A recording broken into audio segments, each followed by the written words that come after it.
জাইমা রহমানের মাঝেই দেশনেত্রী বেগম খালেদা জিয়াকে খুঁজে পাচ্ছে দেশের জনগণ। সাদা কাপড় পরিহিত, মাথায় কাপড় তোলা, চোখে সাদা সানগ্লাস, দুই হাত তুলে দাদির কবর জিয়ারত করছেন জাইমা রহমান। এই মুহূর্তে ক্যামেরার সামনে তিনি শুধু একজন নাতনি নন, অনেকের চোখে তিনি হয়ে উঠেছেন দেশনেত্রী বেগম খালেদা জিয়ার এক জীবন্ত প্রতিচ্ছবি। ভিডিওটি ছড়িয়ে পড়তে মানুষ থমকে গেছে। কেউ বলছেন এই তো একদম খালেদা জিয়ার ছায়া, কেউ বলছেন জাইমা রহমানের মাঝেই আমরা আবার বেগম জিয়াকে খুঁজে পাচ্ছি।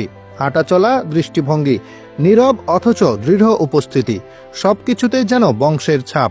অনেকেই আবেগে বলছেন এই মেয়ের ভেতরে আছে সত্যিকারের দেশপ্রেম। তিনি শুধু একজন উত্তরসূরি নন, তিনি যেন ভবিষ্যতের নেতৃত্বের ইঙ্গিত। কারো কণ্ঠে আশাবাদ, আগামী দিনে বিএনপির হাল ধরবেন তিনি। কারো চোখে বিস্ময়, এতটা মিল, এ কি শুধুই জেনেটিক্স? আজ সকালে বেগম খালেদা জিয়ার কবর জিয়ারত করতে এসে জিয়া পরিবারের গাড়িতে যে দৃশ্যটি ধরা পড়েছে তা অনেকেই আবেগে স্তব্ধ করে দিয়েছে।